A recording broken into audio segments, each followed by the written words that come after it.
میرے عزیز، کچھ لوگ ایسے ہیں جن سے عذاب قبر ہوگا ہی نہیں۔ میرے رسول کریم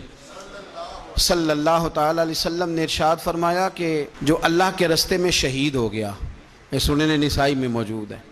اسے عذاب قبر نہیں ہوگا، بلکہ ایک حدیث میں تو فرمایا حساب کتاب ہی نہیں ہوگا، اللہ بغیر سوال جواب کے جنت عطا فرما دے۔ کچھ لوگوں کو لوگوں کی بخشش پہ بھی مسئلہ ہی بنتا ہے کہ کوئی بخشا نہ جائے۔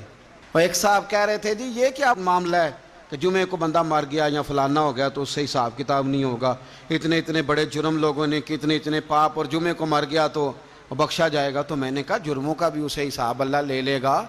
لیکن میاں حساب کتاب کی ڈیوٹی نہ اللہ کی ہے تو بہتر یہ ہے کہ اسی کے ہاتھ میں رہے، تو نہ اپنے ہاتھ میں لینے کی کوشش کر۔ سنن ترمذی کی حدیث۔ ہمیں پتہ نہیں کیا مصیبت ہے، ہمیں پتہ نہیں کیا مسئلہ ہے۔ ایک جنازے سے میں نکلا، آپ یقین کریں کبھی کبھی کلیجہ پھٹ جاتا ہے۔ میں ایک جنازے سے نکلا تو میرے ساتھ ایک بندہ جنازہ پڑھ کے نکلا تو کہنے لگا جی پیر صاحب دیکھیں آج کتنی دنیا آئی ہے، حالانکہ یہ بندہ اس طرح کا تھا، اس طرح کا تھا، اس طرح کا تھا۔ میں نے اسے کہا یار تجھے تو فکر ہی لگ گئی ہے کہیں جنت میں چلا ہی نہ جائے، تو اس طرح کرنا جنت کے دروازے کے سامنے کھڑے ہو جانا ڈنڈا لے کے کہ میں نے نہیں جانے دینا۔ شرم آنی چاہیے ہمیں۔ اللہ فرماتے ہیں جنت اتنی چوڑی ہے جتنے زمین و آسمان، اس کی چوڑائی زمین اور آسمان کے برابر ہے، تو ہم تو اپنے علاوہ کسی کو جانے نہیں دینا چاہتے جنت میں۔ اور بس کریں، جنت خدا کا فضل ہے، اور اللہ فرماتے ہیں میرا فضل میں جسے چاہتا ہوں عطا کرتا ہوں۔ یہ سنن ترمذی کی حدیث، اور اس کے راوی حضرت عبداللہ ابن عمر رضی اللہ تعالیٰ عنہ، نبی پاک علیہ السلام نے فرمایا جو مسلمان جمعے کے دن یا جمعے کی رات کو فوت ہو اس کو اللہ تعالیٰ قبر کی آزمائش سے محفوظ رکھتا ہے۔ جو جمعے کی رات فوت ہو جائے یا جمعے والے، یعنی جمعے رات اور جمعے کی درمیانی رات چلا جائے یا جمعے والے، تو اللہ اسے عذاب قبر سے۔ تو میرے عزیز، جو بندہ شہید ہو اس سے عذاب قبر نہیں ہوتا، جو آدمی جمعے کے دن یا جمعے کی رات چلا جائے اسے بھی عذاب قبر نہیں ہوتا۔ اور میرے رسول کریم صلی اللہ تعالیٰ علیہ وسلم نے فرمایا جو بندہ ایک دن اور ایک رات، یہ حدیث صحیح مسلم میں، سنن ترمذی میں، مصنف عبدالرزاق میں موجود ہے، ایک دن اور ایک رات اللہ کی رضا کے لیے اسلامی سرحد پہ پہرا دے۔ میں اور آپ سوئے ہوئے ہیں، لیکن وہ لوگ جو فوجی بارڈروں پہ کھڑے ہیں، دیکھو مدینے والے محبوب کس کس پہ کرم فرماتے ہیں۔ ساری عمر نہیں، 24-25 سال کی سروس نہیں، فرمایا ایک دن اور ایک رات اللہ کی رضا کے لیے جو اسلامی سرحد پر پہرا دے، مسلمانوں کو کافروں سے بچائے، رب اسے عذاب قبر نہیں دے گا، اسے اللہ تعالیٰ اپنے فضل سے معاف فرما دے گا۔ ایک رات اور ایک،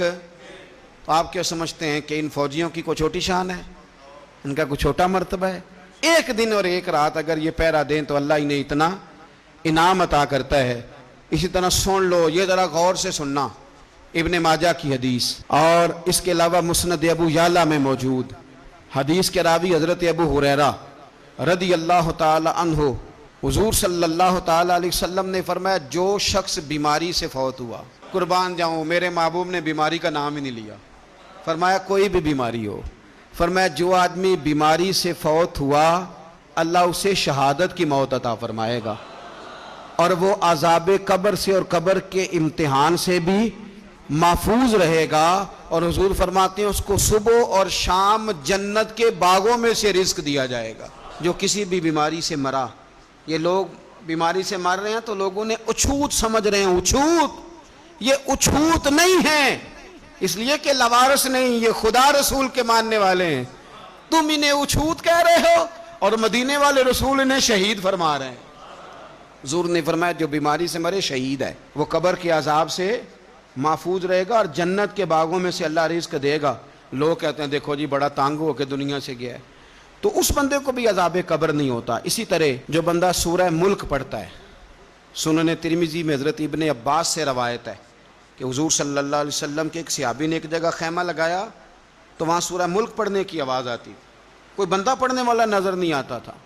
جب حضور کی بارگاہ میں عرض کیا تو فرمایا وہاں قبر تھی، اور قبر کے اندر بیٹھ کے میرا صحابی سورہ ملک کی تلاوت کر رہا تھا۔ اگر ہمیں خسرہ نمبر یاد ہو جاتا ہے نا اپنی جگہ کا، اور ہمیں پتہ ہوتا ہے کہ میرے والا حصہ کتنے کروڑ کا ہے،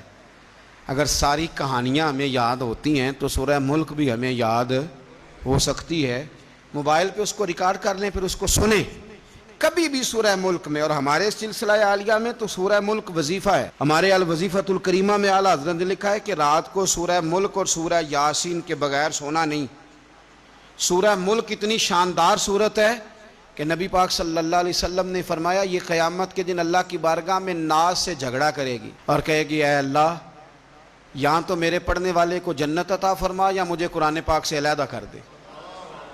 تو رب کریم پھر اپنے فضل سے پڑھنے والے کو جنت عطا کرے گا۔